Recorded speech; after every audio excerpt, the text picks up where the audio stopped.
జీవితాల్లో సమాధానం కలిగే విధంగా మీరు మాత్రమే మాట్లాడమని వేడుకుంటూ సమస్తమై మా ఘనత ప్రభావం మీకు ఆరోపించుకుంటూ నజరేయుడైన యేసు క్రీస్తు నామములో నిత్య వినయముగా అడిగి వేడుకొని ప్రార్థిస్తున్నాం పరమ తండ్రి.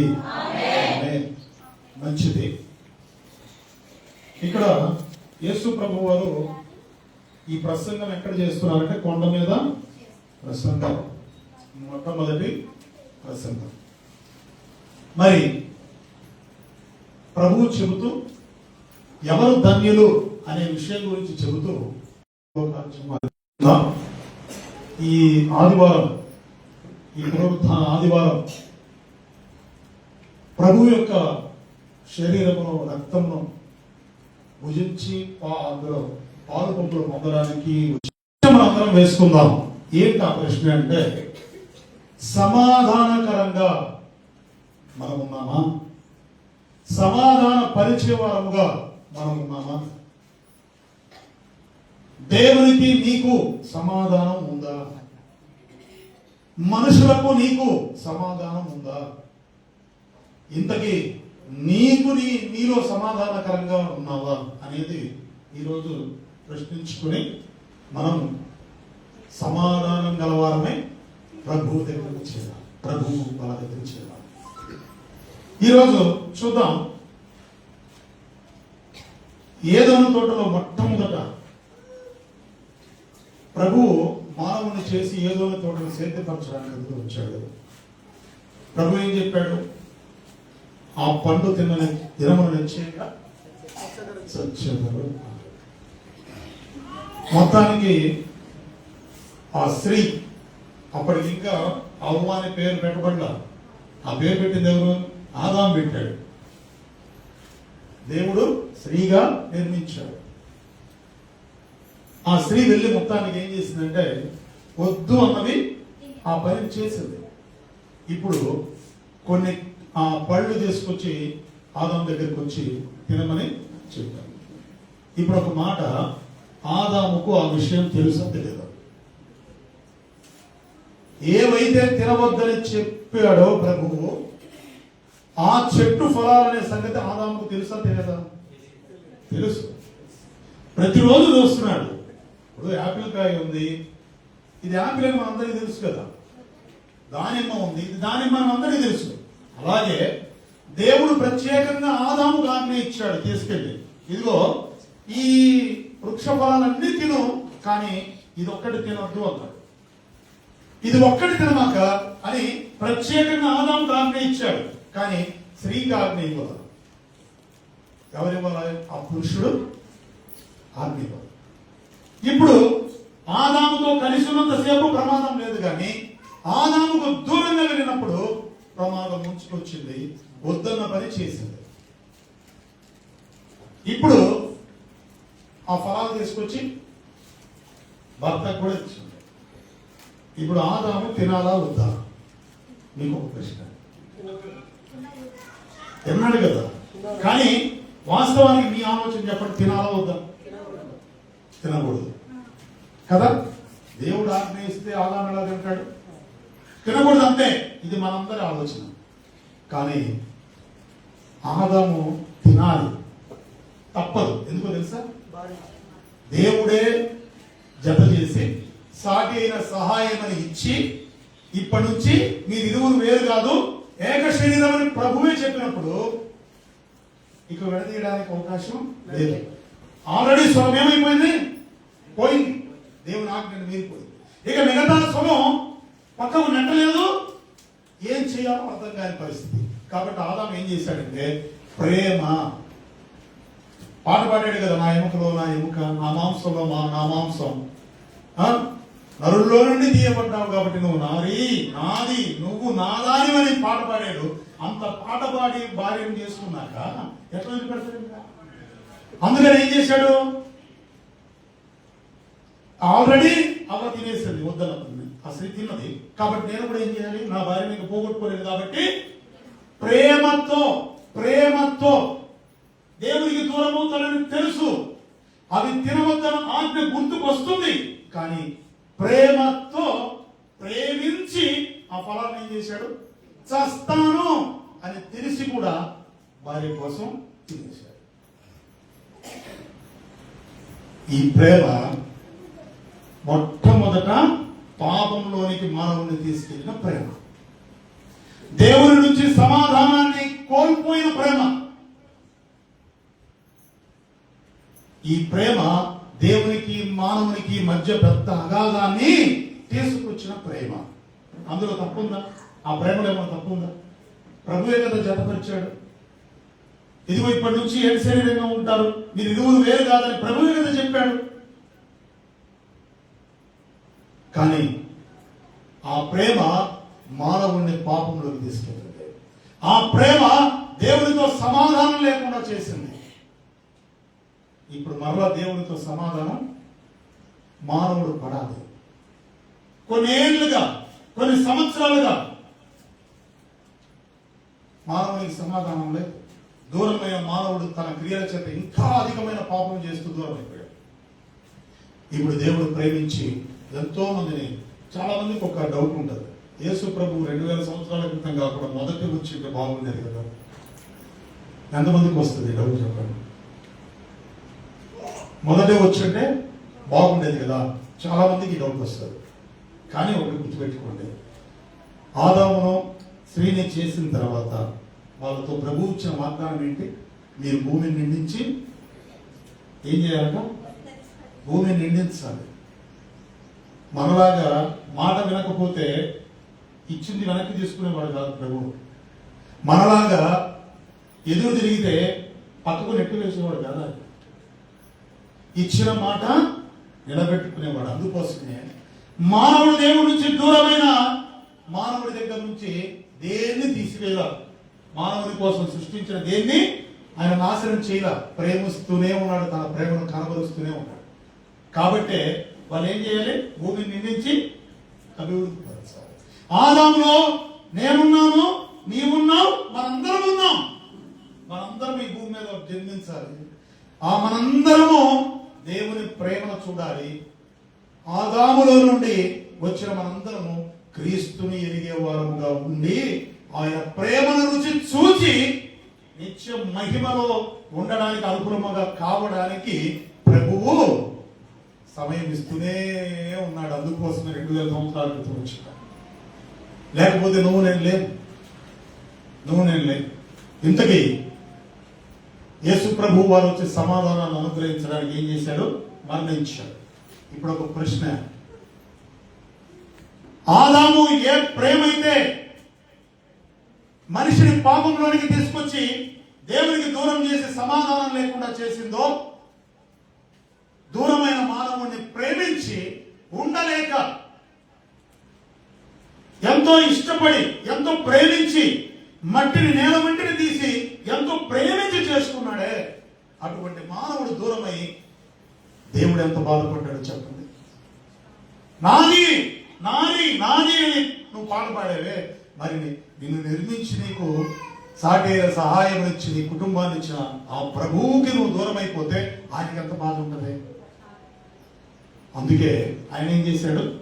ఒక ప్రేమ మానవుని పాపంలోకి తీసుకొస్తే, ఒక ప్రేమ చస్తాను అని తెలిసి కూడా ఆ పళ్ళు తినడానికి ఇష్టపడి అందరినీ పాపంలోకి నెడితే, ఇంకొక ప్రేమ ఏంటో తెలుసా?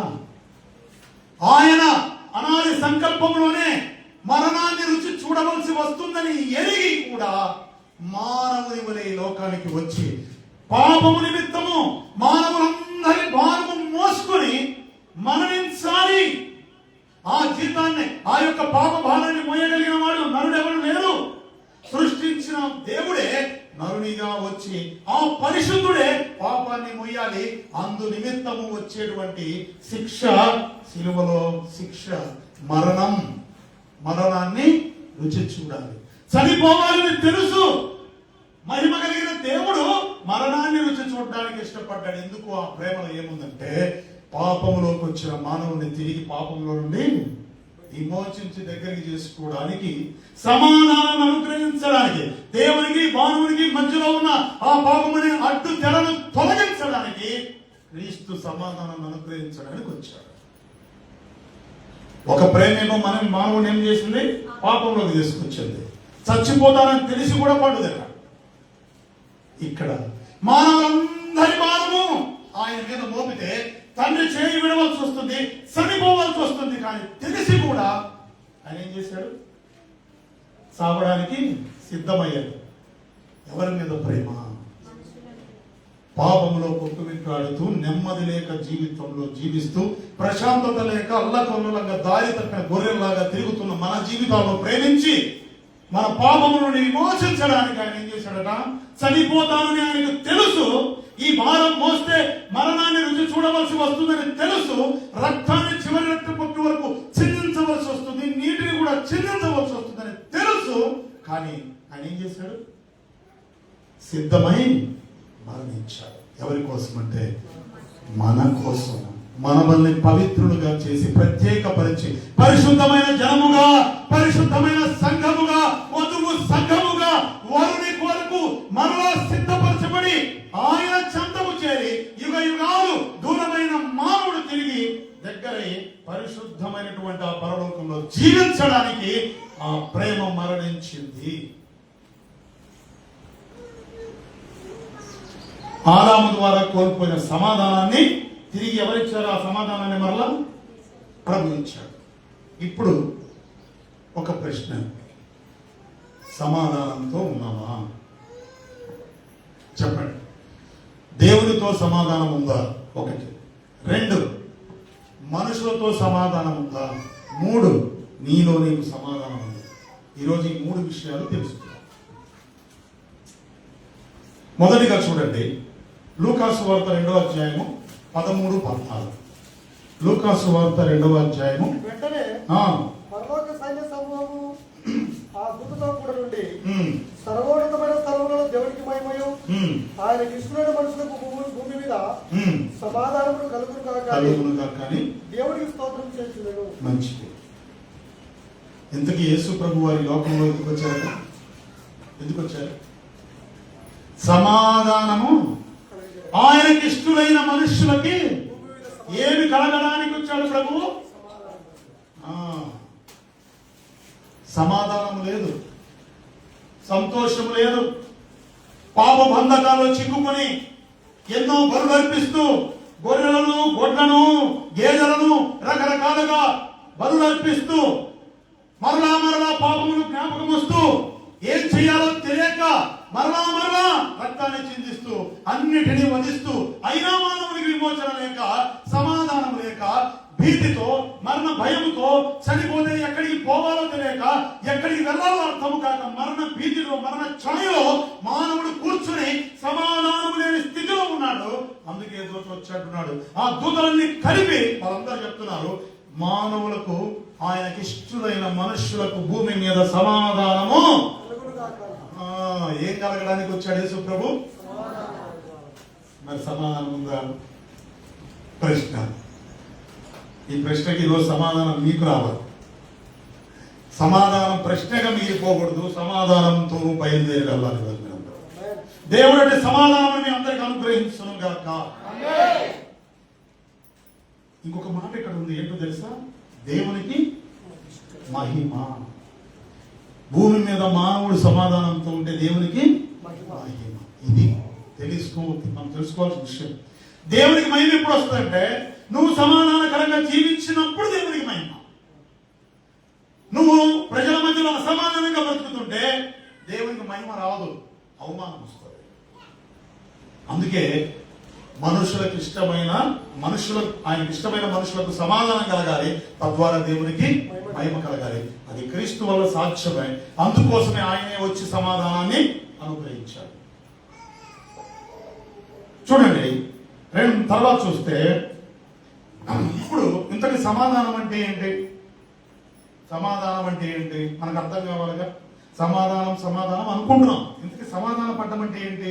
చూడండి, మత్తయి సువార్త 5వ అధ్యాయము 21 నుంచి చదువు.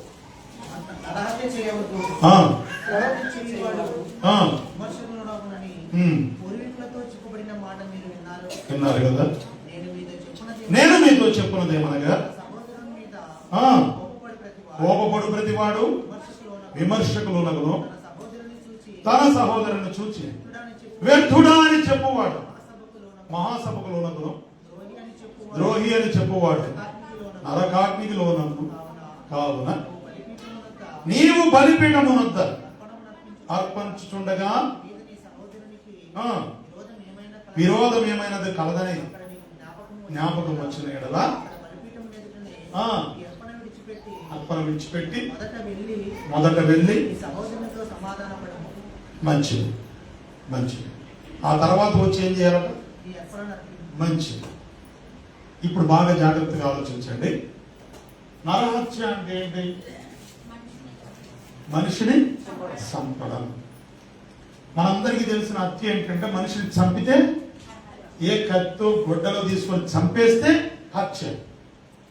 కానీ యేసు ప్రభు వారు మనకి అక్షరానుసారమైనటువంటి వాక్యాన్ని ఆత్మ సంబంధమైన విషయాల్లోకి తీసుకొస్తూ, నరహత్య అంటే మనిషిని చంపడము అనేది ఫైనల్, అది ఫైనల్ గా జరుగుతుంది. అక్కడి వరకు తీసుకెళ్లేది ఏంటంటే పగ. ఏంటది? ఈ నాలుక కత్తిపోటు వంటి మాటలు కావు. ఏం మాటలట? ఎదుటి వాళ్ళను మాట్లాడితే కత్తి కూడా అవసరం లేదు. ఏం అవసరం లేదు? కత్తితో పని లేదు. వాళ్ళ మాటలే పదునైన కత్తుల్లాగా పొడుస్తూ ఉంటాయి. నరహత్య చేయడం అంటే ఇది. ఆపరు, మాట్లాడటం ఆపరు, ఆపే ప్రసక్తే లేదు. అర్థమైందా? ఎదుటి వాడు మౌనంగా ఉన్నా వీళ్ళు ఆపరు, హత్య చేస్తూనే ఉంటారు. పడుకున్నప్పుడు, లేచినప్పుడు, వీధిలోకి వెళ్ళినప్పుడు, ఎక్కడ చూసినా ప్రతిరోజు ఎంతమంది హత్య చేస్తున్నారు చెప్పండి? చెప్పండి. చేయట్లేదా? చెప్పండి. నీళ్ళ దగ్గర, కొలాయి దగ్గర నీళ్లు సరిగ్గా మీకు ఒక్క బిందె నీళ్లు దొరకకపోతే మీరు చేసేది నరహత్యలే. బైబుల్ చేతిలో లేకపోతేనా నీ అంతు చూసేవాడిని, అంతు చూసేదాన్ని ఆదివారం కాబట్టి బతికిపోయావు. ఈ మాటలు ఏంటి? కానీ మనం ఏమనుకుంటాం? ప్రభువు నన్ను క్షమించేస్తాడు, ప్రభువు నన్ను, అసలు నేను మందిరానికి వెళ్ళి వస్తున్నా, పావురం లాగా ఉన్నాను, నేను బయటికి వెళ్తే కాకిలనే సంగతి తెలియదు. పావురంలాగా ఉంటున్నాం, కానీ బయట మాట్లాడితే కాకిలాగా కావు కావు కావు కావు కావు. అర్థమైందా? అందుకే ప్రభు అంటున్నాడు, నరహత్య చేయువాడు విమర్శకు లోనగును. నువ్వు మాట్లాడే మాట జాగ్రత్త. హృదయంలో ఒకటి ఉంటుంది, పైకి ఒకటి మాట్లాడతావు. వందనాలని చెప్తావు, లోపల ఇంకొకటి ఉంటుంది. ప్రైజ్ ది లార్డ్ అంటున్నావు, లోపల ఇంకొకటి పెట్టుకుంటావు. ఏంటిదంతా? నరహత్య. నీకు తెలియదు, దేవుడు వింటున్నాడు. ఎదుటి వారు నీకేమి ఎదురు చెప్పకపోవచ్చు, ఒకవేళ ఎవరికి తెలియకపోవచ్చు, కానీ నీ నోటి మాట రికార్డ్ అవుతుంది. జాగ్రత్త. ఇప్పుడు లైవ్ పెట్టారు కదా, రికార్డ్ అవుతుంది కదా. అలాగే ప్రతి క్షణము పెద్ద పెద్ద జీబీ 256, 256 ఈ జీబీలు సరిపోవు. కోట్ల జీబీ ఉంది పైన పరలోకంలో. ఆ జీబీ రికార్డ్ అవుతూ ఉంటుంది ప్రతి క్షణం. ఇది గ్రహించుకోలేక మనం ఏం చేస్తున్నాం?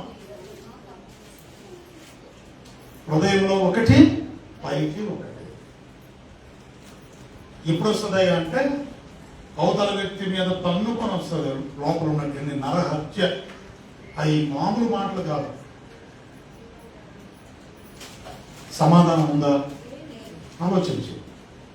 ఇక్కడ ప్రభు అంటున్నాడు, నేను నీతో చెప్పినది ఏమనగా, నీ తన సహోదరుని మీద కోపపడు ప్రతివాడు. ఏంటి కోపము అంటే? కోపపడకూడదా?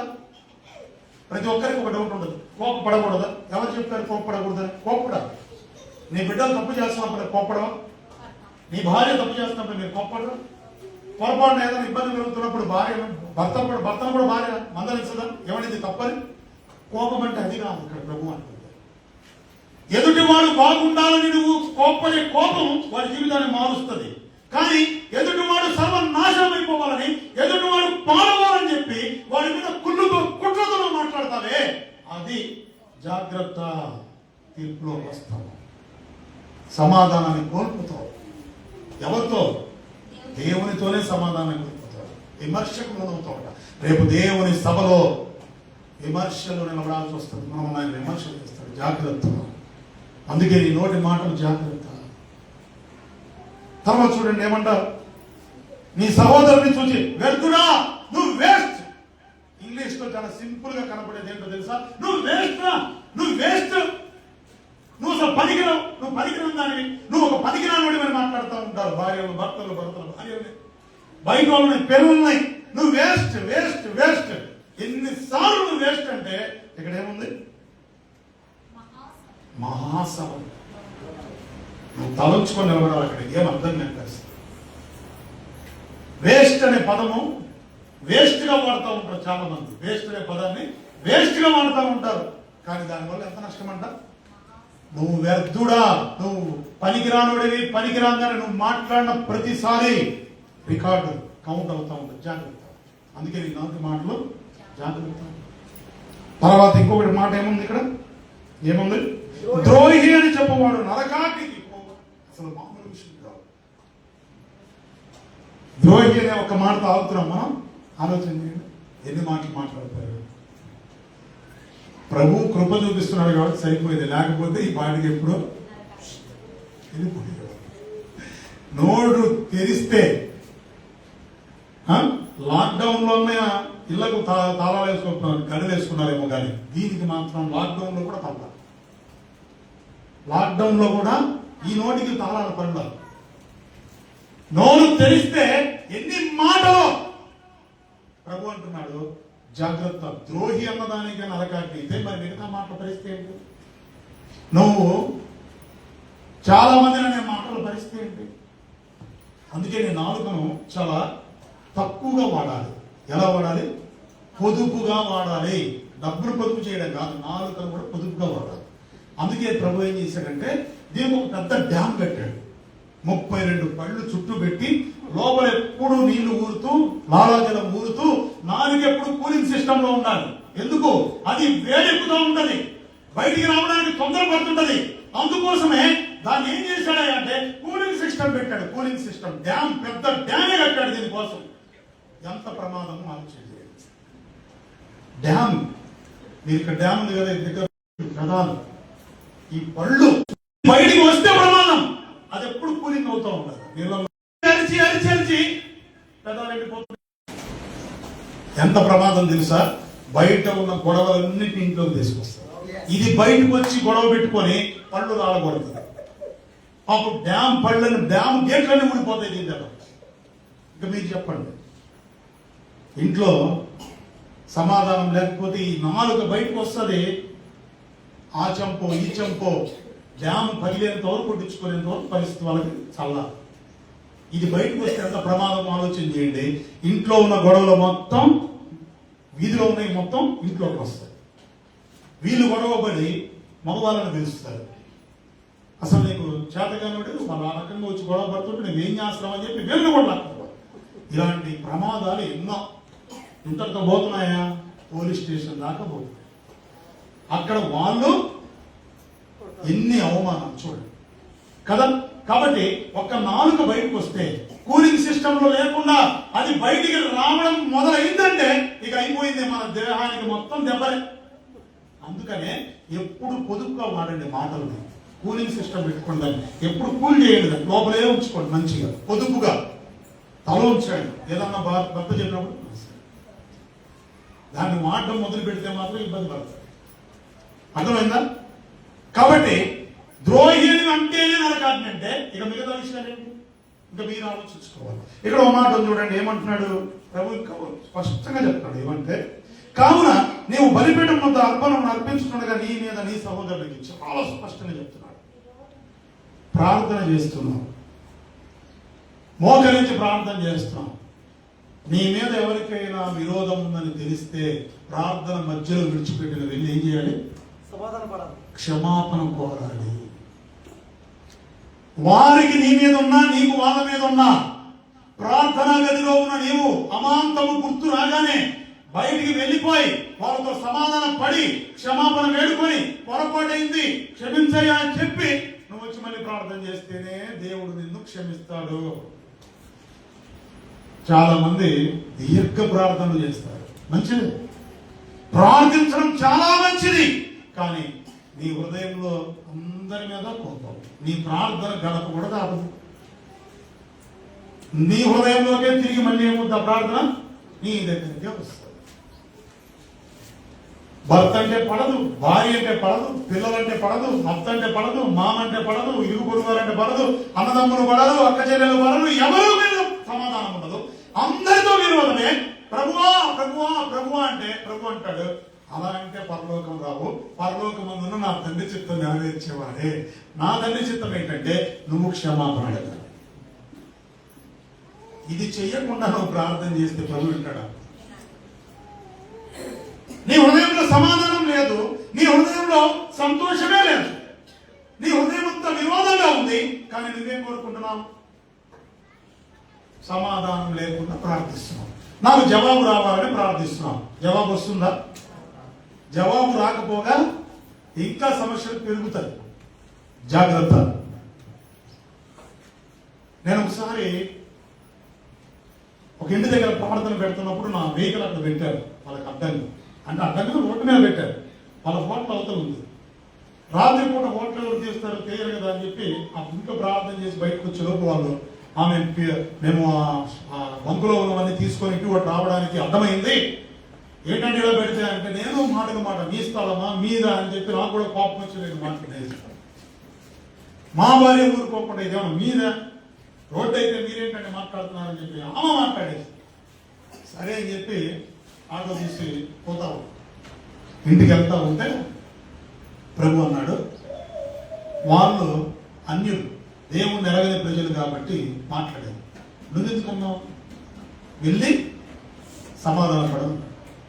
ఇంటి దగ్గర ఆటో ఆపి వీళ్ళ దీపం అని చెప్పి నేను వెనక్కి తిరిగి వెళ్ళిపోయి బయట ఉన్నారు ఇద్దరు భార్య భర్తలు. మౌనంగా దిగి వెళ్ళి అయ్యా క్షమించండి, ఇంకోసారి ఇక్కడ పెట్టను, పొరపాటు అయిపోయింది, నేను తప్పుగా మాట్లాడితే మన్నించండి, మేము అనుకోలేదు మీకు అడ్డమని, ఇంకోసారి నుంచి ఇక్కడ పెట్టమని చెప్పి క్షమాపణ చెప్పి వచ్చేసి. ఎంత ప్రశాంతంగా ఉందంటే ఆ నిమిషము, అంత హ్యాపీగా ఉన్నాను నేను,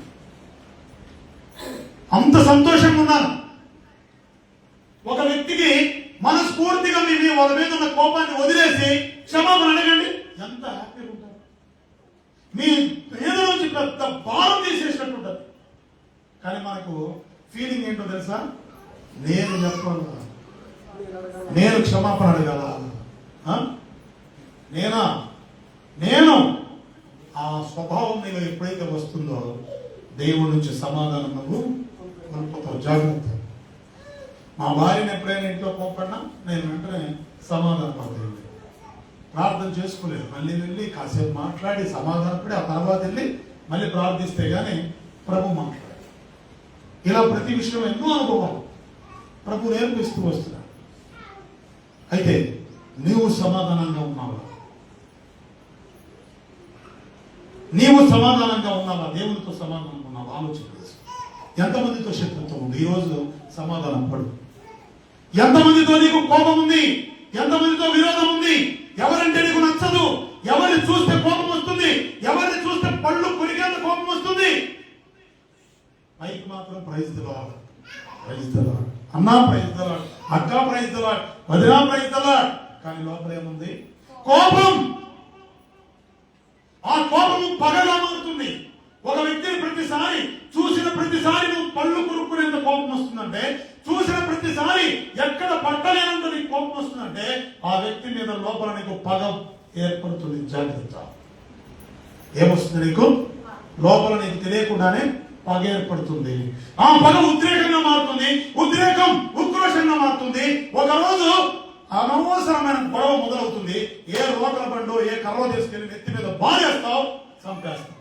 ఇప్పుడు చెప్పండి, నరహత్య ఎక్కడికి తీసుకెళ్ళింది? అందుకే నరహత్య అనేది ఫైనల్ డెస్టినేషన్, కానీ తీసుకెళ్లేది ఏంటి? మాటలు. జాగ్రత్త. అందుకే ఈ రోజు ఇక్కడ కూర్చున్న ప్రతి ఒక్కరు ఎవరెవరితో కోపం ఉందో, ఎవరెవరి మీద విరోధం ఉందో, మీ ఇంట్లో ఎవరి మీద మీ కోపాలు ఉన్నాయో ఈ రోజు ఒకరికొకరు క్షమాపణ చెప్పుకుంటారా?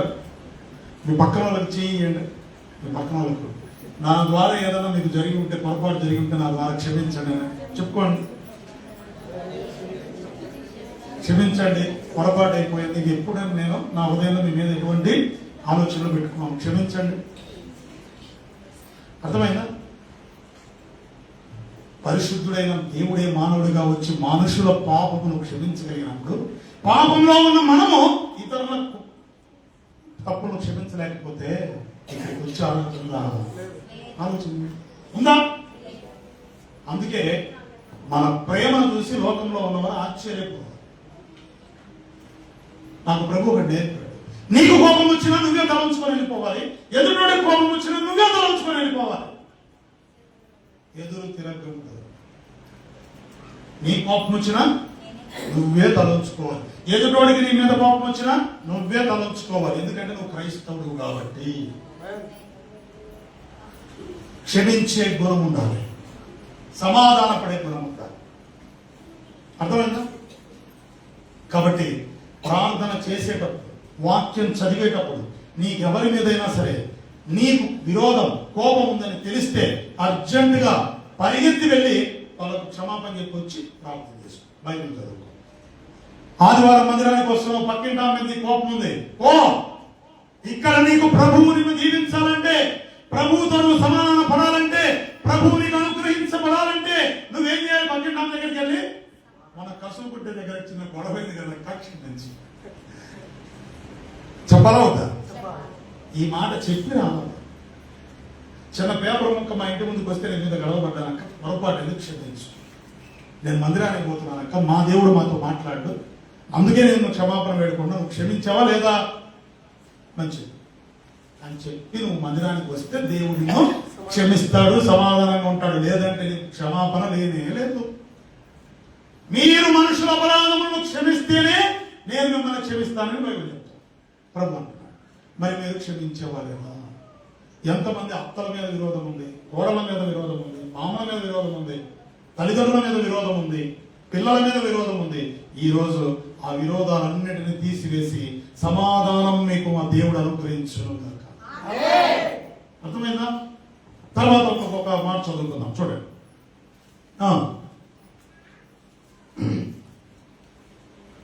కొరింథీ, 2వ కొరింథీ, 2 కొరింథీస్, 2వ కొరింథీలు 5వ అధ్యాయము 19వ వచనాన్ని చదువు. 5:19. అదేమనగా దేవుడు వారి అపరాధములను వారి మీద మోపక క్రీస్తునందు లోకమును తనతో సమాధానపరచుకొనుచు వాక్యమును చూడండి.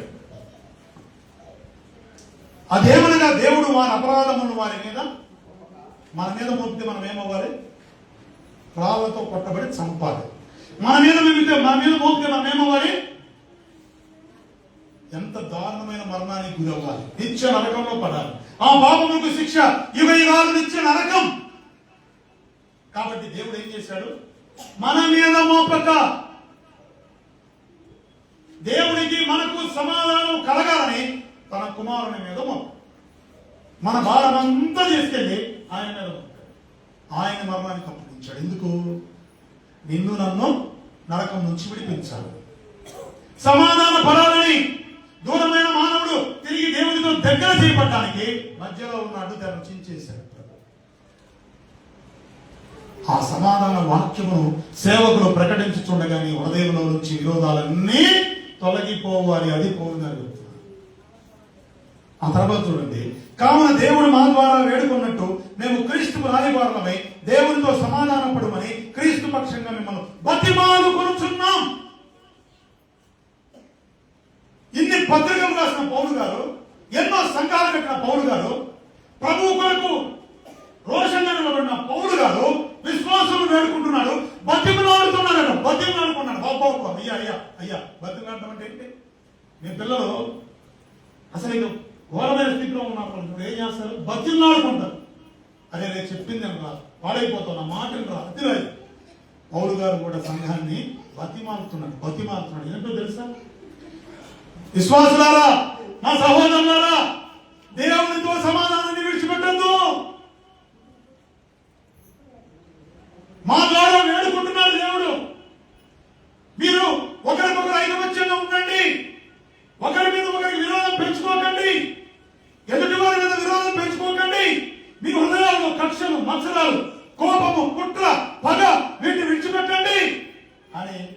వేడుకుంటున్నాడు, బతిమలాడుతున్నాడు.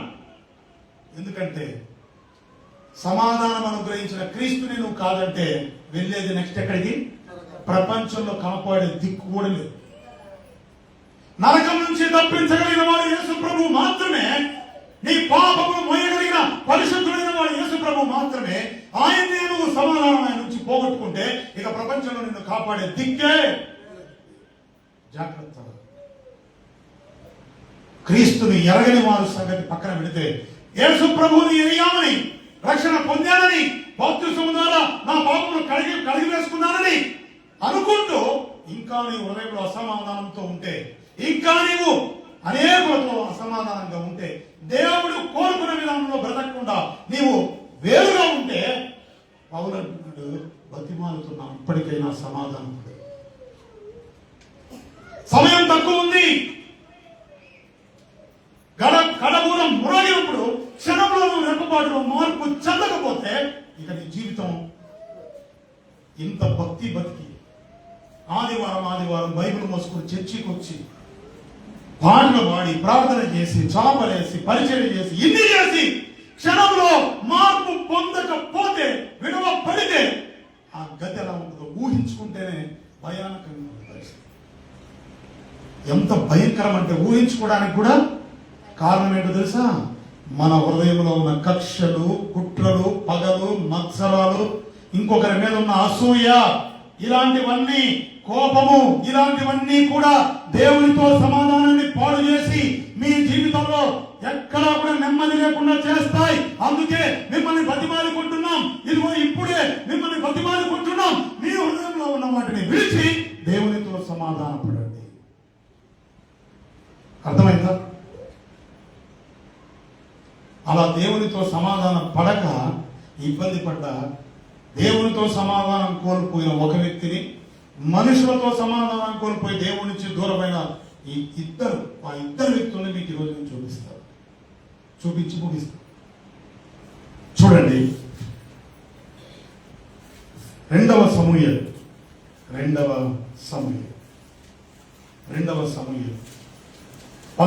అధ్యాయం 11 అధ్యాయం. ఇదంతా మనం చదువుకుంటూ వెళ్ళంగానే సమయం తక్కువ ఉంది కాబట్టి, వసంతకాలంలో రాజులు యుద్ధములకు బయలుదేరే సమయంలో దావీదు యోవాబును వారిని ఇశ్రాయేలులందరినీ పంపగా వారు అమ్మోనీయులను సంహరించి రబ్బా పట్టణమును ముట్టడి వేసి, అయితే దావీదు యెరూషలేమందు నిలిచాడు. ఎక్కడ నిలిచాడు? అందరినీ యుద్ధానికి పంపించాడు. యుద్ధ కాలము యెరూషలేములో నిలిచాడు. కానీ ఆయన ఏం చేశాడట? పడుకొని ఏం చేశాడు? ఒకానొక దినమున ప్రొద్దు గుంపు వేళ దావీదు పడక మీద నుండి లేచి నిద్రపోతున్నాడు. యెరూషలేములో నిలిచిన వాడు ప్రార్థించాలి. యెరూషలేములో నిలిచిన వాడు దేవునికి మొరపెట్టాలి.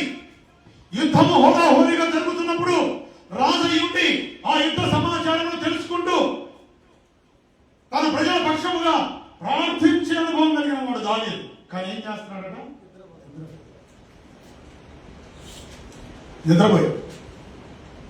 నిద్రపోయి లేచి మిద్దె మీదకి ఎక్కి అటు ఇటు తిరుగుతున్నాడు. మిద్దె మీదకి ఎక్కి ప్రార్థించే అనుభవం ఉన్న దావీదు దేవుని హృదయానుసారుడు, దేవునికి ఇష్టమైన వాడు, దేవుని హృదయంలో ఏముందో గ్రహించగలిగిన వాడు, దేవుని హృదయంలో ఏముందో కనుగొని ఆయన చిత్తాన్ని నెరవేర్చగలిగినటువంటి దావీదు నిద్రపోయి లేచి సమస్యను పొందించుకున్నాడు. ప్రార్థించకుండా సమస్యను పొందించుకున్నాడు. ఏంటో తెలుసా? మిద్దె మీదకి ఎక్కి అటు ఇటు పిలిచి ఆమె ఎవరో పిలుచుకో, ఆమె సమాచారం తీసుకున్నాడు. పలానా అని చెప్తే వెంటనే ఆమె తీసుకున్నాడు. ఇక్కడ చూచి ఏం చేశాడు? చూచి గమ్ముకున్నాడా? తల పక్కకు తిప్పుకోవాలి కదా. అరే, నా రాజ్యంలో ఒక సహోదరి, నా రాజ్యంలో నా బిడ్డ, నా రాజ్యంలో నా పిల్లలు అరే స్నానం చేస్తుంది అని పక్కకు తిప్పుకుని ప్రభువానికి స్తోత్రం ప్రార్థన చేసి ఉంటే బాగుండేది. కానీ ఏం చేశాడు? చూచి ఈ కన్ను నిన్ను మోసం చేస్తే జాగ్రత్త. నీ కన్నులు సమాధానాన్ని కోల్పోయేలా చేస్తాయి. నీ కన్నులు మనసు తీసుకొని దాన్ని ఏం చేస్తాం, హృదయంలో చేరుస్తుంది. తర్వాత ఏం చేస్తామంటే చేయాల్సింది చేస్తాం. దావీదు కూడా దేవునితో సంబంధం కలిగిన వాడు, గొప్ప భక్తుడు, ఎన్నో పోరాటాలు యుద్ధాలు చేసిన వాడు, దేవుని హృదయంలో ఏముందో తెలుసుకొని నెరవేర్చగలిగిన దావీదు ఈ క్షణికావేశము ఆ కాలంలో ఆమెను పిలిపించి ఏం చేశాడట, పాపము చేశాడు. నేను 5 విషయాలు చెప్తాను మీకు. నిర్గమాకాండ 20 అధ్యాయంలో 5 విషయాలు ఉన్నాయి. నిర్గమాకాండం 20 అధ్యాయము 13 నుంచి 17. నిర్గమాకాండం 20 అధ్యాయం 13 నుంచి 17. చదవండి. ఆ. వ్యభిచరించకూడదు, ఆ. దొంగిలకూడదు, ఆ. నీ పొరుగువాని మీద అబద్ధ సాక్ష్యం పలకకూడదు, ఆ. నీ పొరుగువాని ఇల్లు ఆశింపకూడదు. ఇప్పుడు కింద నుంచి చూద్దాం. నీ పొరుగువాని భార్యలను, ఆ. అతని దాసులను, ఆ. అతని దాసినైనను, ఆ. అతని యొద్ద ఎద్దునైనను, ఆ. అతని గాతనైన నీ పొరుగువాని ఏది ఆశింపకూడదు. మంచిది, మంచిది. ఇప్పుడు ఈ కింద నుంచి ఆజ్ఞను చూస్తే ఈ ఆజ్ఞ ముందు నీ పొరుగు వాంది ఏది. ఇప్పుడు దావీదు ఏం చేశాడు,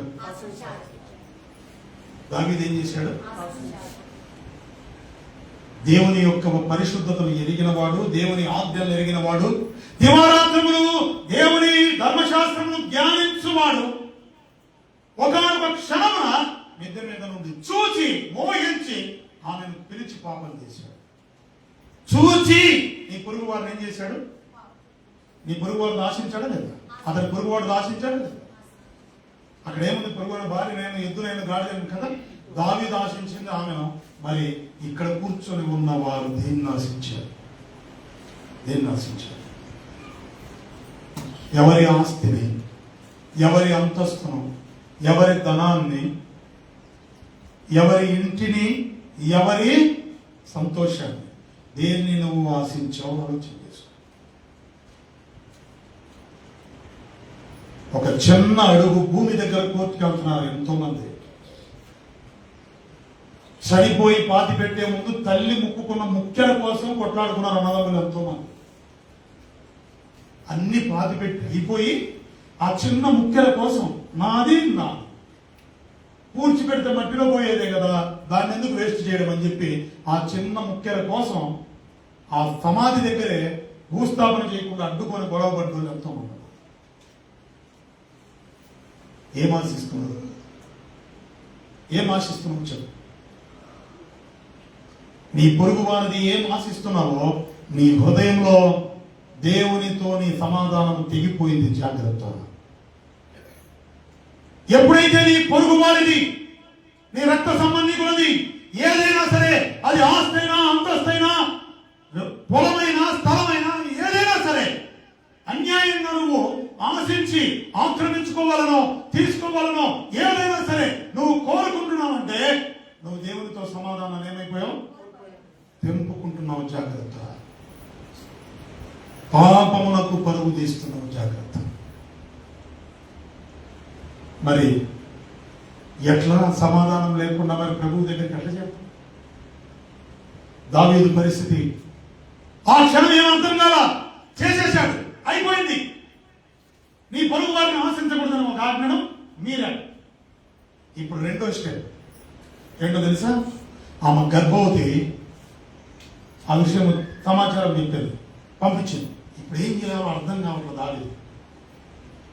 ఒకసారి గమనించండి, ఒక పొరపాటు జరిగింది. ఏం చేయాలి, సమాధానం పడాల్సి ఉంది. ప్రభు దగ్గర మోకరించి అయ్యా పొరపాటు జరిగిపోయింది, చెయ్యకూడని పని చేశాను, చాలా పెద్ద తప్పు చేశాను, క్షమించు అని బాగుండేది. కానీ తనకు తాను దాన్ని సరి చేసుకోవడానికి చూస్తున్నాడు. ఎవరు? తనకు తానే దాన్ని దిద్దుకోవడానికి ప్రయత్నం చేస్తున్నాడు. దేవుడున్నాడన్న సంగతి మరచిన మొదటిసారి దావీదు జీవితంలో జరగబోయే పెద్ద ప్రమాదకరమైన సంఘటన. మొట్టమొదటిసారి దావీదు జీవితంలో పెద్ద ప్రమాదకరమైన సంఘటన జరుగుతుంది. ఏంటో తెలుసా, ధర్మశాస్త్రాన్ని దివారాత్రము ధ్యానించేవాడు ఆ ధర్మశాస్త్రాన్ని తన సొంతంగా నెరవేరుస్తున్నాడు. సొంతంగా దేవుడు చూడటం లేదని భ్రమలోకి పాపం తీసుకెళ్తాడు. సమాధానం కోల్పోతున్నాడు. ఒక్కొక్క స్టెప్కి దేవుడు దూరం అవుతున్నాడు. ఇప్పుడు వెంటనే యుద్ధంలో నుంచి హడావుడిగా ఊరియాని పిలిపించాడు. ఆమె భర్త ఊరియాని పిలిపించాడు. పిలిపించి, బాబు నువ్వు ఇంటికి వెళ్ళి యుద్ధంలో ఎంతో కష్టపడ్డావు, ఇంటికి వెళ్ళి ప్రశాంతంగా రెస్ట్ తీసుకో. ఎందుకు? రెండో ఆజ్ఞ కింద నుంచి పైకి చదవండి. నీ పొరుగు వాని మీద జరిగింది ఒకటి, కానీ ఊరియాను పిలిపించిన విషయం ఇంకొకటి. అతని మీదనే ఇతను వెళ్ళి ఇంటికి వెళ్ళి ఆయన విశ్రాంతి తీసుకుంటే ఆ నెపం ఊరి మీద పోతే ఇతని మీదకి పోతుంది కాబట్టి నా మీద తప్పు ఉండదు అనుకున్నాడు. కానీ చూచుచున్న దేవుడు నీకు తీర్పు తీర్చడానికి సిద్ధంగా ఉన్నాడు. జాగ్రత్త. ఇది తెలియట్లా. చాలా మంది పిల్లి ఏమనుకుంటారు, పాలు తాగేటప్పుడు నన్ను ఎవరు చూడాల, దుడ్డు కర్ర ఇరిగిన తర్వాత అర్థమవుతుంది. అమ్మో నన్ను అందరూ చూస్తాను.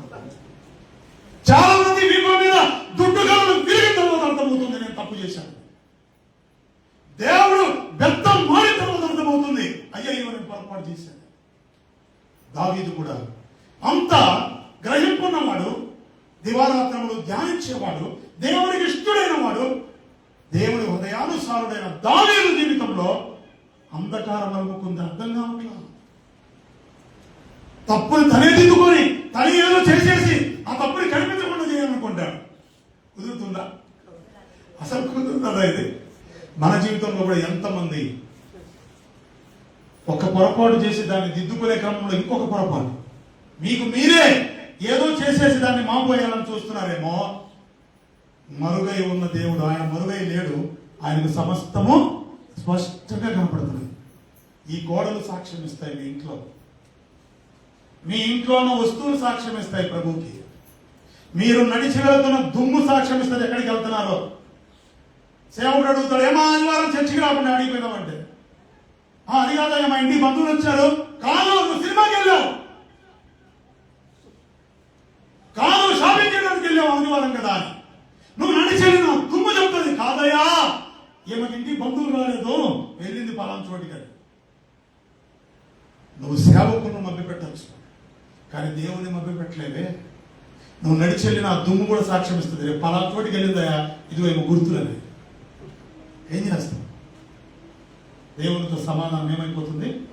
తగ్గిపోతుంది. జాగ్రత్త. ఆదివారమున దేవుని ఆరాధించవలసిన సమయం ఆదివారం కాబట్టి ఆదివారం అనే సంప్రదాయంగా రాకూడదు. ఆదివారమున దేవుణ్ణి ఆరాధించాలి, ఆదివారాన్ని కాదు. ఆదివారం ఆరాధించకూడదు, ఆదివారమున దేవుణ్ణి ఆరాధించాలి. అందుకు రావాలి మందిరానికి. ఇంతకు మీ పిల్లలు మీతో ఉన్నారా? ఏమ్మా మీ పిల్లలందరూ మీతో ఉన్నారా? నిజాలు చెప్పండి. మీ అబద్ధ సాక్ష్యం చెప్పకూడదని ప్రభు అంటున్నాడు. మీ పిల్లలు మీతో ఉన్నారా? మీ భర్తలు మీతో వచ్చారా? ఎందుకు? ఏం చేస్తున్నారు వాళ్ళు? చెప్పండి, ఏం చేస్తున్నారు? మరి సమాధానం ఉందా? ప్రభువా నేను ఒక్కదానికి చర్చికి వచ్చాను ప్రభువా, నువ్వు ప్రార్థన చేస్తే ప్రభు అంటాడు, నీకు ఇచ్చిన భర్త ఏమి? ఎక్కడ? ఆదామా ఎక్కడా? నీ స్థితిని గుర్తు చేయడానికి ప్రభు అడుగుతాడు. ఎక్కడ నీ భర్త? నీ భార్య ఎక్కడ? రక్షణ నువ్వు మాత్రమేనా? అలా నువ్వు రక్షణ పొంది పరలోకం వస్తే నీ భార్యను రక్షించుకోలేకపోయావు, సొంత వారిని, నీ సొంత ఇంటి వారిని రక్షించుకోలేకపోయావు కాబట్టి నీకు కూడా శిక్ష తప్పదండి. మీరు అంట పెట్టుకుని వచ్చే స్త్రీలుగా మారాలి. మీ ప్రవర్తనతో మీ భర్తల్ని రాబట్టుకోవాలి, మీ ప్రవర్తనతో మీ భార్యల్ని రాబట్టుకోవాలి. అప్పుడు సమాధాన పడ్డట్టు దేవునితో. లేకపోతే నువ్వేమో ఇక్కడ మోకరించి బలలో చేస్తావు. కానీ ప్రభు అంటాడు, వాడు నశించిపోతున్నాడు, మరి వాడి పరిస్థితి ఏంటి? ఆమె నశించిపోతుంది, ఆమె పరిస్థితి ఏంటి? నిజంగా సమాధానాన్ని కోరుకునేవాడు అయితే వాడు నశించిపోతుంటే నువ్వు కూర్చొని నేనేదో భక్తి చేస్తున్నానంటే ప్రభు అంటాడు, మరి వారికి గతి ఏంటి? వారిని పిలుచుకొని రావా? ఆలోచన చేయండి. ఇక్కడ దావీదు రెండో పొరపాటు చేసేసాడు. ఏంటి? పిలిపించింది బొమ్మన్నాడు, అబద్ధాలు చెప్తున్నాడు. జరిగింది ఒక పరిస్థితి, ఆమె గర్భవతి అయింది ఈయన ద్వారా, కానీ అతనికి అబద్ధాలు చెప్తున్నాడు. ఇంటికి పో, యుద్ధంలో నువ్వు చాలా కష్టపడ్డావు, రెస్ట్ తీసుకో, నా మాట వినని. ఒక రాజు ఉండి ఒక సైనికుడిని యుద్ధంలో నుంచి వెనక్కి పిలిపించాడంటే ఎంత సిగ్గుచేటు. దిగజారిపోతుంది. దేవునితో సమాధానం కోల్పోతున్నాడు, దూరం అయిపోతున్నాడు. తనకు తాను దిద్దుకోవాలనుకుంటున్నాడు, కానీ దిద్దుకోలేదు. అర్థమైందా? మొత్తానికి ఈ ఊరియా వెళ్ళాల సైనికుల మధ్య ఏం చేశాడు? వెళ్ళి బయట ద్వారపాలకుల దగ్గర పడుకొని నిద్రపోయాడు. దావీదు అనుకున్నాడు, వెళ్ళి ఉంటాడు ఇంటికి, హ్యాపీగా వెళ్ళిపోయి ఉంటాడు, ప్రశాంత్. అమ్మయ్య, నేనేదో దిద్దుకొని నేను తప్పుడు కనిపించకుండా రాజు ఏంటి ఇలాంటి పని చేయడం ఏంటని అనుకుంటారేమో, దాన్ని నేను కప్పిపుచ్చుదాం అనుకున్నాడు పాపం. కానీ ఏమైపోయాడు? అక్కడే పడుకున్నాడు.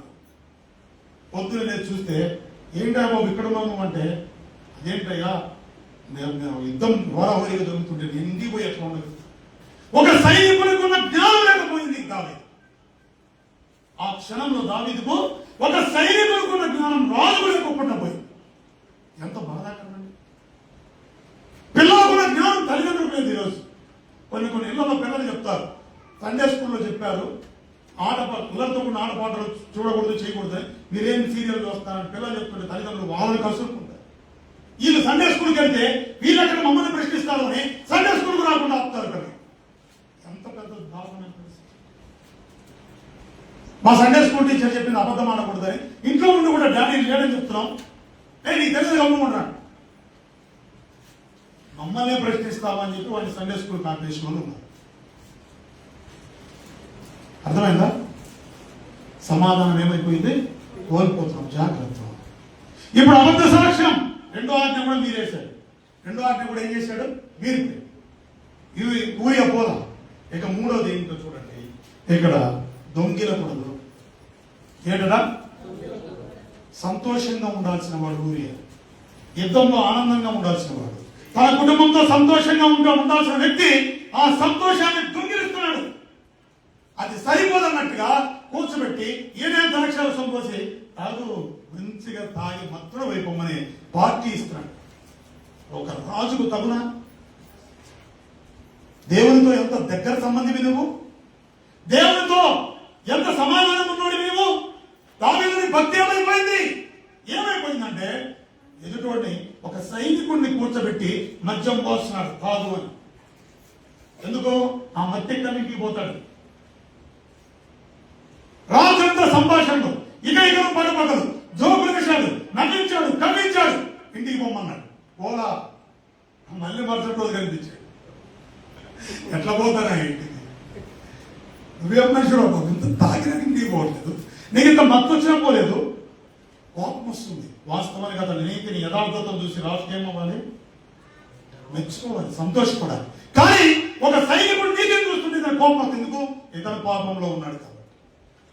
ఒక సైనికుడు యథార్థతను చూసి రాజుకు ఉత్సాహం వస్తుంది ఎందుకు? ఇతను పాపంలో ఉన్నాడు కాబట్టి. జాగ్రత్త. దేవునితో సమాధానం కోల్పోయే పాపంలో నీవు ఉంటే ఎదుటి వాడి నీతి నీకు నచ్చదు. జాగ్రత్త. భార్య నీతి భర్తకు నచ్చదు, భర్త నీతి భార్యకు నచ్చదు, బిడ్డల నీతి తల్లిదండ్రులకు నచ్చదు. జాగ్రత్త. పాపంలో ఉన్నావు. ఎదుటి వారు వాక్యాన్ని చూపించి ఇది కాదు కదా అని చెబుతుంటే నీకు కోపం వస్తుందంటే నువ్వేదో తెలియని పాపంలో ఉన్నావు. జాగ్రత్త. సమాధానాన్ని కోల్పోతున్నావు. అర్థమైందా? అయిపోయిందా? మూడో ఆజ్ఞ మీరు అడిగిదా? సంతోషం కూడా తీసేస్తున్నాడు. ఇంకా తర్వాత చూడండి, వ్యభిచరించకూడదు. ఇది ఆల్రెడీ అయిపోయింది. చివరిది ఏం చేస్తున్నాడు? నరహత్య. ఇప్పుడు ఒక ఉపాయం చేశాడు. ఏంటో తెలుసా? గర్భవతి అయిపోయింది. ఆమె కంపల్సరీ గర్భవతి అయింది కంటది. అప్పుడు ఫలానా వ్యక్తి ద్వారా ఈ విధంగా జరిగిందంటే రాజ్యంలో ఉన్నందరూ చాలా చిన్న చూపు చూస్తారు, నాకు అవమానం. కాబట్టి ధర్మశాస్త్రం ప్రకారం భర్త చనిపోతే ఆ భార్యను ఏం చేయొచ్చు? పెళ్లి చేసుకోవచ్చు. ధర్మశాస్త్రం ఉంది కదా. మోషే ఏం చెప్పాడు? భర్త చనిపోతే భార్యను పెళ్లి చేసుకోవచ్చు, ఆమె ఇంకొకటి చేసుకోవచ్చు. కాబట్టి ఇప్పుడు నేను ఏం చేయాలి? అతనంతా అతను చనిపోతే నువ్వు చేసుకోవచ్చు. నిన్ను చంపమని వాక్యం చెప్పట్లా. ఇది మర్చిపోయాడు. ఒక్క పొరపాటును సరిదిద్దుకోవడానికి దేవుని ఆజ్ఞలన్నిటినీ మీరుతున్నాడు. ఇప్పుడు చివరికి ఏం చేయడానికి పూనుకున్నాడు? చంపడానికి పూనుకున్నాడు. మంచిగా ఉత్తరం రాశాడు, లేఖ రాశాడు. అది కాస్త ఎవరికి ఇచ్చాడు? సత్యవాడి చేతికి ఇచ్చి పంపించాడు. యోవాబుకి ఇవ్వమన్నాడు, ఇచ్చాడు. యోవాబు చదివాడు. యోవాబు ఏమనలేని పరిస్థితి. సరేనే మంచిగా యుద్ధం పెట్టే, ఎక్కడైతే చెప్పాడు, ఎక్కడైతే యుద్ధం హోరాహోరీగా జరుగుతుందో అలాంటి చోట పెట్టాడు. ఊరియా చనిపోయాడు. ఊరి ఏమయ్యాడు? చనిపోయాడు. ఇక దావీదుకు ఒక పెద్ద సమస్య పోయింది అనుకున్నాడు. ఏమనుకున్నాడు? అమ్మయ్యా, ఇక ఇప్పుడు నేనేం చేయొచ్చు? వెంబడే ఊరి బెత్షెబాని ఏం చేయొచ్చు? పెళ్లి చేసుకున్నాను. రాజ్యంలో ఉన్న ప్రజలంతా, ఆహా, రాజుకి ఎంత మంచి గుణం, రాజుకి ఎంత మంచి హృదయం, ఎంత మంచి హృదయం ఉంటే ఇలాంటి పని చేస్తాడు. ఒక సైనికుడు బాగా చనిపోతే ఆ సైనికుడు భార్య దగ్గర తీశాడే, పెళ్లి చేసుకోవడానికి ముందుకు వచ్చాడంటే మన దావీదు ఎంత మంచి వ్యక్తి, మన రాజుగారు ఎంత దయార్థ హృదయుడు అనుకున్నాడు. తీరా చూస్తే మొత్తానికి చేసుకున్నాడు. ఇప్పుడు తను చేసిన పొరపాటును దిద్దుకోవడానికి మొత్తంగా ఏం చేశాడు చెప్పండి? ఆజ్ఞలన్నింటినీ మీరి తనకు తానే అన్ని జరిగించుకుంటూ పోయాడు. దేవుడు జరిగించట్లా, తనకు తానే చేసుకుంటూ వెళ్ళాడు. ఇది కరెక్ట్ అనుకున్నాడు దావీదు. ఈ రోజు మనలో ఎంతమంది చేసిన పొరపాటును దిద్దుకోవడానికి ఇది కరెక్టే, ఇది కరెక్టే, ఇలా చేసినా కరెక్టే అని చెప్పి ఎంతమంది ఇంకా పొరపాట్లు చేసుకుంటూ ఉన్నారో ఆలోచించారు. ఇక దావీదుకు బిడ్డ కలిగాడు. అర్థమైందా? ఇప్పుడు ఇక్కడ బెత్షెబాని చేసుకున్నాడు. వెంటనే నాతాను ప్రవక్త చెప్పుకుంటాడు. దేవుడు పంపించాడు. ఏమన్నాడు? వచ్చి ఒక వ్యక్తికి 4 గొర్రెలు ఉంది, ఒక అతనికి కథ చెప్పాడు. చెప్పేమన్నాడు చివరికి? అలాంటి వ్యక్తిని ఏం చేయాలి? చంపాలని చెప్పి దావీదు చేసి అసలు దాంట్లో బతకని కూడా చంపేయాలనగానే అతను నువ్వే. దేవుని పక్షంగా నిలవబడ్డ ఎవరికైనా సరే, ఎవరికి భయపడ్డు, రాజైనా నాయకుడైనా ఎవడైనా సరే, నువ్వే దావీదు, ఆ పాపం చేసింది నువ్వే. సంతోషంగా ఉన్న కుటుంబం నీతిగా యథార్థంగా రాజు పక్షాన్ని నిలబడి యుద్ధంలో నిజాయితీగా నిలబడ్డ ఒక సైనికుడిని చంపి నువ్వు చేసిన పాపాన్ని కప్పెట్టాలనుకున్నావు. నిజే ఈ పాపం చేసింది. అయిపోయి గుండె పగిలింది దావీదు. ఎవ్వరూ చూడలేదు అనుకున్నాను. పాపం కన్నులు మూసింది దావీదుకి. దేవుడున్నాడని ప్రతి విషయంలో దేవుడి దగ్గర పోయి విచారణ చేసే దావీదుకి దేవుడు ఇదంతా చూస్తున్నాడన్న సంగతి మర్చిపోయాడు. పాపము కన్నులకు అంధత్వం కలగజేస్తుంది. జాగ్రత్త. సమాధానాన్ని కోల్పోయాడు. రొమ్మలు బాదుకుని అడిచాడు. ఏం చేయాలంటే 3 విషయాల దగ్గర పెట్టాడు. నేను దేవుడి చేతుల్లోనే పడతాను, అయితే నీ కుటుంబానికి నీకు విరోధం అయిపోయి 1కి 4 ఏమైపోయారు? మొత్తం కుటుంబం సంతోషం లేదు, సమాధానం లేదు, కుటుంబం అంతా అల్లకొల్లమైపోయింది. దావీదు అడుగులు పట్టాడు. చివరికి గుహలో దాక్కునే స్థితి వచ్చింది. ఓర్ని ఏడుస్తున్నాడు సమాధాన పడ్డానికి. పరుపట తేడా చేస్తున్నాడు. ఈయన కన్నీళ్లతో పరుపు నానిపోయి తేలిపోతున్నాడు. అంతగా గొప్ప బాగా ఏడుస్తున్నాడు. అర్థమైంది? చివరికి అన్నీ జరిగినాక భూమి మీదే తన పాపానికి శిక్ష విధించుకోవాలనుకున్నాడు. దేవుడు చెప్పిన దానికి లోబడ్డాడు. అందుకే ప్రభు అంటాడు, ఒక్క బెత్షెబా విషయంలో తప్ప దావీదు నా హృదయానుసారుడు అన్నాడు. చివరికి ఒక్క విషయంలో తప్ప దావీదు నా హృదయానుసారుడు. ఎందుకంటే భూమి మీద తను చేసిన తప్పుకి శిక్ష అనుభవించడానికి సిద్ధపడ్డాడు. దానికి తగిన పరిహారము నేను జరిగిస్తుంటే మౌనంగా ఉన్నాడు. తను చేసిన తప్పును భూమి మీదే సరిదిద్దుకున్నాడు దావీదు. మరి ఈరోజు 2 పద్ధతులు ఉన్నాయి. నీ క్రియలు నీతో పాటే వెళ్ళిపోయాయంటే క్షమాపణ లేదు. నీ క్రియలు ఈ భూమి మీద నువ్వు ఇక్కడ ఉండగానే నీ క్రియలు దేవుని బలిపీఠం దగ్గరికి వెళ్ళాయంటే నీకు క్షమాపణ కలగడానికి దేవుడు నీ దగ్గరికి నీ తప్పును తెలియజేయడానికి మాట్లాడిస్తున్నాడు. అర్థం చేసుకో. అంటే దిద్దుకో, నీకు ఇంకా జీవితం ఉంది. భూమి మీద శిక్షను అనుభవిస్తే పరలోకంలో ఉంటావు. నేను చేసింది తప్పే కాదు, నేను కరెక్ట్ అని నువ్వు విరమిగితే నీతో పాటు నీ క్రియలు వస్తాయి. నిత్య నరకాన్ని తప్పదేది కదా. దావీదు పోగొట్టుకున్న సమాధానాన్ని పొందడానికి దేవుడు పెట్టిన ప్రతి శ్రమను ఓర్చుకున్నాడు, తిరిగి సమాధానాన్ని పొందుకున్నాడు. కానీ దావీదు గురించి కొత్త నిబంధనలు రాయబడి ముక్తీశ్వరం ఏంటి తెలుసా? దావీదు భార్య ఊరియా భార్యగా నుండిన ఆమె యందు దావీదు సొలొమోనును కనెను. చాలా మంది దావీదును చూపించి మేము తప్పు చేస్తే పర్లేదు అనుకుంటారు. పొరపాటు. ఇప్పుడు నేను చేయమని కాదు, దావీదు చరిత్రను మన కళ్ళ ముందు ఉంచింది, నువ్వు చేయమని కాదు. జాగ్రత్త, పొరుగు వాడి స్త్రీని ముట్టితే, వాడి భార్యని ముట్టితే నీ ఒడిలో నిప్పులు పోసుకున్నట్టే లెక్క. జాగ్రత్త. అది చెప్పడానికి దావీదును మన ముందు ఉంచాడు. ఆ చరిత్రను ఎందుకు రాయించాడు అంటే జాగ్రత్త. కొత్త నిబంధనలో ఎందుకు స్పష్టంగా రాయించాడు ప్రభు అంటే జాగ్రత్త. దావీదు భార్య అని రాయలా, ఎవరి భార్య అని రాయబడింది అక్కడ? ఊరియా భార్య. అంటే దేవుడు ఒప్పుకోవట్లా, నీ భార్య కాదు నాన్న, నువ్వు అక్రమంగా చేసిన పని, నీ భార్య కాదు, ఊరియా భార్య, ఆమె ఎందుకు నువ్వు సొలొమోను కన్నావు. ఇది మనకు ఒక పాఠం. జాగ్రత్త. దేవుడు మెచ్చాడు. సమాధానం కోల్పోయి దావీదు చివరికి అడుగులు పట్టాడు. ఈరోజు నీ జీవితంలో దావీదు ఆ పని చేశాడు సరే, నీ జీవితంలో నువ్వేం ఆశించి పొరపాటు చేశావు, నువ్వేం ఆశించి అబద్ధ సాక్ష్యాలు పలుకుతున్నావు, నువ్వేం ఆశించి ఎదుటి వారి కుటుంబంలో సంతోషాన్ని దొంగిలిస్తున్నావు, నువ్వేం ఆశించి లోకంలో సెల్ ఫోన్తో వ్యభిచరిస్తున్నావు. సెల్ ఫోన్, లోకంతో స్నేహం, దేవునితో వైరం, వ్యభిచారం ద్వారా అని ఆపో భక్తుడు అంటున్నాడు. వ్యభిచారం అంటే కేవలము ఒకటే చూస్తాం మనందరం. క్రైస్తవ్యంలో ప్రభు అంటున్నాడు, దేవునికి నచ్చని లోక సంబంధమైన ప్రతిదీ దేవునితో వైరమే. జాగ్రత్త. ఎంతమందిని నువ్వు మాటలతో పొడుస్తున్నావు, ఎంతమందిని నాలుగుతో అనేక మందితో విరోధాలు పెంచుకుంటున్నావు. ఈరోజు నువ్వు దేవునితో సమాధాన పడే వ్యక్తిగా మారాలి. అర్థమైందా? అలా మారితేనే ప్రభు నీతో సమాధాన పడతాడు. మారుతారా? సమాధానంతో ప్రభు వాళ్ళ దగ్గర సమాధానం ఉండాలి కదా. ఇక ఒకే ఒక వ్యక్తి, కయ్యూను, హేబేలు. తెలుసు కదా ఇద్దరు. దావీదు దేవునితో సమాధానాన్ని కోల్పోయాడు, కయ్యూను మనిషితో సమాధానాన్ని కోల్పోయాడు. అందరూ చాలా మందికి కయ్యూను ఎందుకు తమ్ముడిని చంపాడు చెప్పండి?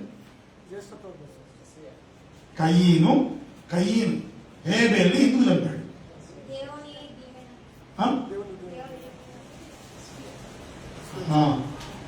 మొదటి నుంచి తమ్ముడి మీద పగ ఉంది, ఒక్కరోజు కాదు.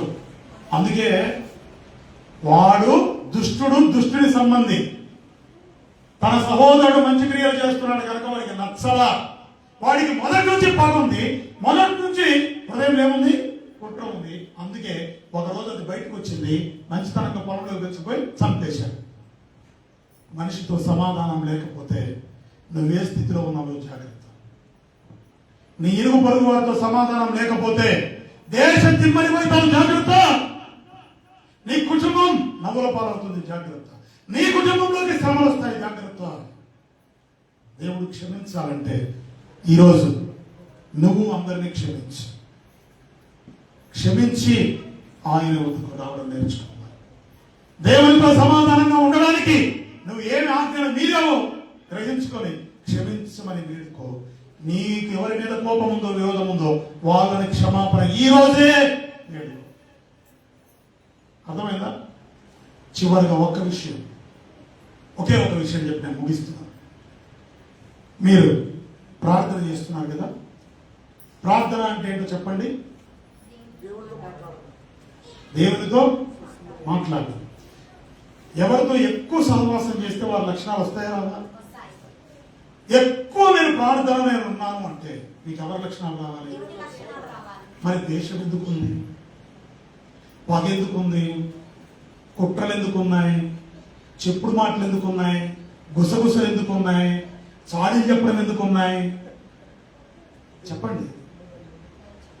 నువ్వు క్రీస్తుతో ప్రార్థనలో ఉంటే, నీవు ఆయనతో సహవాసం చేస్తుంటే ఆయన లక్షణాలు కదా నీలోకి రావాలి.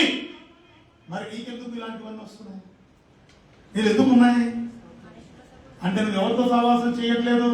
ప్రార్థిస్తున్నాను అనుకుంటున్నావు కానీ నీకు ఎవరితో సహవాసం లేదు. పెదవులతో ప్రార్థిస్తున్నావు, నీ హృదయం దూరం ఉంది, జాగ్రత్త.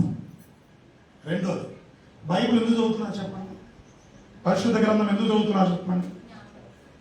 చెప్పండి. నీవు ప్రభుతో మాట్లాడాలనుకుంటే ప్రార్థన చేయి. ప్రభువు నీతో మాట్లాడాలనుకుంటే, మరి ప్రభువు నీతో మాట్లాడుతుంటే నీకు ఏ లక్షణాలు రావాలి? ప్రేమ, సంతోషం, సమాధానం, దీర్ఘశాంతం, ఆత్మఫలం నీలో రోజు రోజుకి ఆత్మఫలం వచ్చి నీలో క్రీస్తు కనపడాలి. మరి నీలో ఇంకా వాటన్నిటికీ విరోధమైనవి మీలో ఎందుకు ఉన్నాయి చెప్పండి? ఎందుకు చెప్పండి? సమాధానం ఉందా? మనం ఎవరితో సహవాసం చేయడానికి పిలువబడ్డాం? క్రీస్తుతో సహవాసానికి దేవుడు పిలిచాడు మనం. మరి ఆయన లక్షణాలు మనలో ఉండాలి. రోజు రోజుకు మార్పు చెందుతూ క్రీస్తు వలె రూపాంతరం చెందాలి. కానీ నువ్వు ఇంకా పాత స్వభావంలోనే ఉంటూ నేను ప్రార్థన చేస్తున్నా, బైబిల్ చదువుతున్నా అంటే ప్రయోజనం ఏంటి?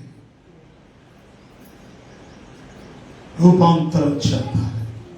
సమాధానం, కోల్పోయిన సమాధానం దేవునితో ఈ రోజు నువ్వు పొందుకోవాలి. కోల్పోయిన సమాధానాన్ని తిరిగి నువ్వు పొందుకోవాలి. కోల్పోయిన ఆ సమాధానాన్ని మనుషులతో పొందుకోవాలి. సిద్ధంగా ఉన్నావా? సిద్ధంగా ఉన్నావా? చెప్పండి. ఒక్కరు కూడా చెప్పట్లే సిద్ధంగా ఉన్నావా? సిద్ధంగా ఉన్న వాళ్ళంతా ఏమని చెప్పాలి? సిద్ధంగా ఉన్నారా? అయితే మీరందరూ పక్కన వాళ్ళకి మళ్ళీ ఒక్కసారి హృదయపూర్వకంగా చేయించి, నా వలన మీకు ఏదైనా పొరపాటు జరిగింటే, నా వలన మీరు ఇబ్బంది పడి ఉంటే క్షమించండి. హృదయపూర్వకంగా క్షమించుకోండి. సమాధాన పడండి. ఓకేనా? సమాధాన పడ్డారా? ఇక మీద పక్కన గుసగుసలు ఆడకూడదు. సేవకుల మీద, సేవకురాల మీద పక్కకు పోయి గుసగుసలు ఆడకూడదు. ఇక తోటి విశ్వాసుల మీద గుసగుసలు ఆడకూడదు. ప్రభు ఎదుట చెప్పారు మీరు, నేను క్షమిస్తున్నా మళ్ళీ మీరు చెప్పకూడదు. సరేనా? కాబట్టి ప్రార్థన చేస్తే ఆ లక్షణాలు నీకు రావాలి. బైబుల్ చదివితే ఆయన లక్షణాలు నీకు రావాలి. కాబట్టి ఈ రోజు నుంచి సమాధానం గలవారివై పొమ్ము, సమాధానం గలవారివై పొమ్ము. అట్టి కృప మనందరికీ దేవుడు అనుగ్రహించును గాక. ప్రతి హృదయంలో ఉన్న పగ, కుట్ర, ద్వేషం తొలగిపోవును గాక. యేసు నామములో సంతోషము, సమాధానం మీ హృదయంలో అనుభవించుదురుగాక. ప్రార్థన చేసుకుంటాం. ప్రేమ కలిగిన తండ్రి, పరిశుద్ధుడా, భూమి మీద సమాధానాన్ని కోల్పోతే ఎంత ప్రమాదమో దేవా, నీ నుంచి సమాధానం కోల్పోతే ఎంత ప్రమాదమో దావీదు నుంచి మమ్మల్ని మాకు చూపించావు తండ్రి. మనుషులతో సమాధానం కోల్పోతే దేవుని ఉగ్రత ఎలా వస్తుందో అయ్యా, ఇద్దరు వ్యక్తుల్ని సమాధానం ఎలా పడాలో, సమాధానం లేకపోతే ఎలాంటి పరిస్థితులు ఎదుర్కోవాల్సి వస్తుందో, క్షమాపణ ఉండదు అని ప్రభువా నీవు సెలవిచ్చావు. సమాధానం లేకపోతే పరలోకంలో అడుగు కూడా పెట్టలేరని ఆయన చెప్పావు. దావీదు నీ సమాధానం కోసం ఏడ్చి పరుపు తేల చేసినట్టుగా ఏడ్చాడు. ప్రభువా నాయన, ఇదిగో నా తండ్రి, కయీను వల్ల మేము కఠినస్తం కాకూడదు ప్రభు. కయీను వల్ల మేము నాయన ఏమాత్రము జాలి, కరుణ, పశ్చాత్తాపం లేని వారి వల్ల మేము ఉండకూడదు ప్రభు. మా హృదయాలు సమాధానంతో నింపండి. తిరిగి దావీదు పొందుకున్న సమాధానం వల్ల మా సమాధానం ఉండాలి. ఎవరి మీద మాకు కోపం ఉందో, ఎవరి మీద మాకు అసూయ ఉందో, ఎవరి మీద మాకు కుట్ర ఉందో, ఎవరి మీద మాకు పగలు ఉందో, ఎవరి మీద మాకు హృదయంలో చెప్పనవే కానీ మత్సరాలు ఉన్నాయో, ఈ క్షణమే ఒప్పుకొని విడిచిపెడుతున్నాం. వారిని క్షమిస్తున్నామయ్యా. నీవు మమ్మల్ని క్షమించు. నీ శరీరమును, రక్తమును నాయనా తీసుకుని యోగ్యముగా మేము ఉండడానికి సమాధానంతో నింపండి ప్రభు. మమ్మల్ని నింపండి నాయ. సమాధానంతో నీ బలవంతులు చేయ కృపను తెచ్చి అట్టి కృపతో మమ్మల్ని నింపమని, మా పొరపాట్లను, మా తిరుగుబాటును మన్నించి సమాధానం అనే బంధము మమ్మల్ని నాయన ఆకర్షించమని వేడుకుంటూ, సమాధానంతో నింపమని వేడుకుంటూ, సమస్తమే మా ఘనత ప్రభువులు మీకే ఆరోపించు. నజరేయుడైన యేసుక్రీస్తు నామములో మిక్కిలి వినయముగా అడిగి వేడుకొని ప్రార్థిస్తున్నాం ప్రభు తండ్రి. ఆమేన్. అందరికీ అందరూ ప్రేమ బళ్ళకు మోకరించండి. ప్రతి ఒక్కరు కూడా ఈ క్రమంలో మీరు కూర్చోండి.